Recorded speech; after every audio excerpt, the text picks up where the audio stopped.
Thank you. Beautiful day today. I guess I should acknowledge some pretty incredible speakers have been on this stage before me. Bill Clinton, Barack Obama, Madeleine Albright, Stephen Colbert. The combined credibility of all of them finally make this podium worthy of that guy from the Hangover. Hello, Knox College. Thank you for this incredible distinction. Mom, I'm a doctor now. You didn't even have to pay for med school, and I don't have to pay off any student loans. This is great. Thank you, students, faculty, parents, and elderly relatives who have no idea who I am. It is such an honor to be in the presence of hundreds of the sharpest young minds in America, all simultaneously updating their Twitter. #humbled. I feel a special kinship with all of you. As a graduate of Oberlin College in rural Ohio, I know a thing or two about small Midwestern schools. They somehow mix heartland American values of hard work, grit, and determination with burning curiosity, a progressive disposition, and a genuine thirst for knowledge. And of course, terrible sports teams with embarrassing mascots. The Prairie Fires. Seriously. It's interesting. I feel like if it was up to me to choose a team name, I would start with the animals, your bulls and jaguars, and then move on to natural disasters. With all due respect, the Prairie Fires sounds more like a Steinbeck novel than a team name, and not a very good Steinbeck novel at that. No subtlety. You need something that strikes fear into the hearts of the opposing team, not something that strikes fear into groundhogs. Now right there, see? The Knox College groundhogs. That would be better than Prairie Fires. So you're all wondering where to go from here and how your lives are going to turn out. Well, let me start by saying you're all going to be fine. Now, how do I know that? Well, for starters, you're all incredibly good looking. But you've also just completed a phenomenal liberal arts education, which is the foundation of a constructive and meaningful life. With such a broad spectrum of knowledge, you are all infinitely employable. That said, if you majored in classics, that one's on you. We'll be seeing you and your bust of Euripides at job fairs for years to come.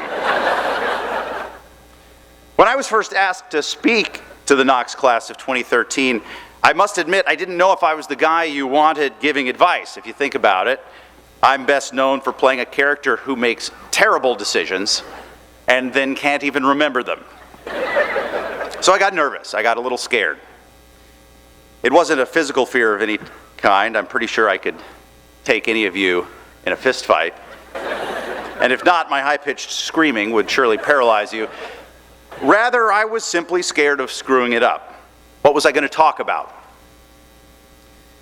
But then it occurred to me, this is exactly what I do have to share with you.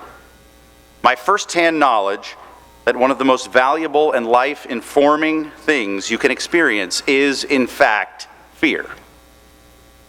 That's right, I'm here to tell you that fear is good.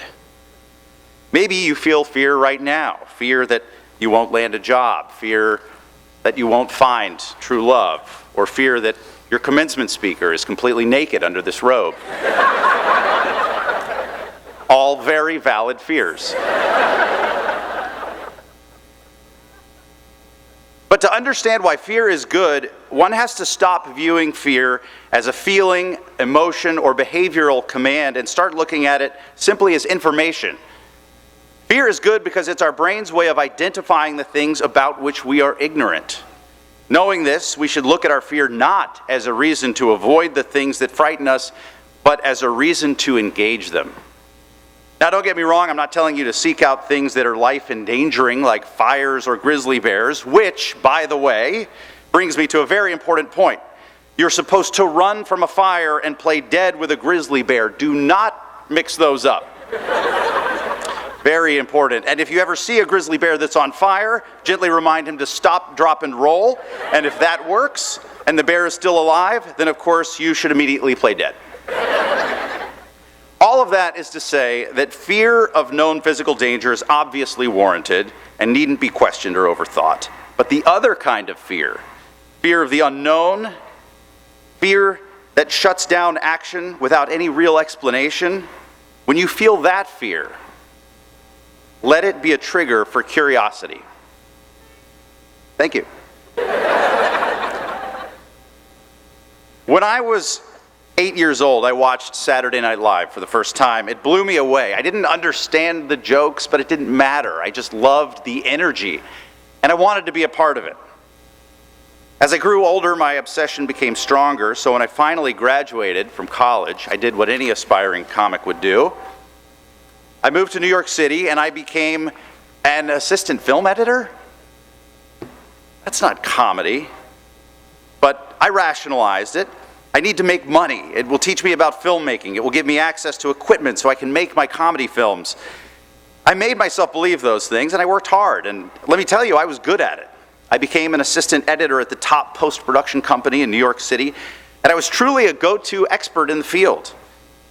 And I was getting a lot of creative satisfaction from it. We were working on Super Bowl commercials with sexy ad executives. It was like Mad Men in the 1990s, only instead of drinking scotch, we were drinking Crystal Pepsi. Don't judge, it was a different era. And then my boss said, "Helms, this is going great, let's start our own company." What? I'm 25 years old. This is amazing. I'll become a full-blown editor with my own assistant. My income will jump by orders of magnitude. My entrepreneurial career as a post-production mogul was laid out before me. So why did I have a pit in my stomach? Turns out that pit in my stomach was deep, abiding fear, but what was I afraid of? So I looked directly at my fear and I said, "What's going on? Why are you here?" And fear said, "Don't worry about it, you're doing great." But I really grilled him, and finally my fear shrugged his shoulders and he said, "I'm here because you're afraid of failing at comedy." Which, by the way, is the whole reason you moved to New York City in the first place. And it hit me like a rock. Looking deeper into my fear revealed something I truly wanted. And that precipitated a major course correction in my life. And I looked at all that fear and I said, "Thank you." And it said, "No problem, man, that's what I'm here for." And that's when I realized, wow, if you let it, fear can become a kind of spirit guide on your path to a successful life. It's worth pointing out here that there are infinite definitions for a successful life. Maybe you want to be the president, maybe you just want to be a great parent, or maybe you want to pretend to rip your tooth out and marry a stripper in a movie. These are all very noble pursuits. But simply asking ourselves what we want is easy. Another far more powerful question that can be much harder to explore but has the potential to bring you breathtaking clarity is, what do I fear? So I took the plunge and dove headlong into the shark tank of New York City comedy. When you start doing stand-up, the first couple of times you go on stage, you kill. You're great at it, mainly because adrenaline is screaming through your brain and you're overly prepared. And then you bomb for the first time, and it's brutal, and everyone says, "Shake it off, you just need to keep at it." And this is where I think a lot of comedians just throw in the towel, because you can't shake it off. When you fail at the thing you love, it isn't on the outside of you like dirt or spilled mayonnaise. It's inside of you. It's in your molecules. And so I was really scared again, because I'd made some big life changes to accommodate this path. But I had learned to dig a little deeper, so I turned to my fear again and I said, "All right, start talking, what's going on here?" And my fear said, "Last night on stage you tanked and it was humiliating, so naturally I'm here to nag you and tell you don't ever go back on stage. You're not funny." And that led me to another more deliberate question. What will happen if I do go back up there? And fear squirmed a little, because fear despises truth. And he finally cracked and he said, "Well, you're still here, right? And even if you tank again, you'll still be here. And here's a little silver lining. that you wouldn't know if you hadn't bothered to talk to me about this. The crowd reaction, albeit brutal, is really useful data. When they laughed, it was nice. But when they didn't, it was even more valuable. Why did that one joke work 2 nights ago and bomb tonight? And just as before, fear actually helped me out. I had recordings of those stand-up sets, and I was terrified to listen to them, but I did, and I heard the subtlest variations in my timing. I heard noise in the room that changed the energy. I heard details, and I made adjustments, and I got better, much better. And I never would have if I hadn't bombed in the first place, and if fear wasn't there to point out exactly where I needed to focus. Now, obviously, fear can't talk. And thank God, because I imagine it would have a horrifying voice like that guy from Saw. But I've anthropomorphized fear to make a point, which is that if you strike the right relationship with your fear, it can tell you a lot of really exciting things besides simply just what to be afraid of. If our ancestors didn't feel fear, the whole species probably would have been trampled by mammoths a long time ago. But if they never examined their fears, no delicious mammoth burgers. And so success lies in the tension between fear and discovery. That tension will always be there. But so long as your desire to explore is greater than your desire to not screw up, you're on the right track.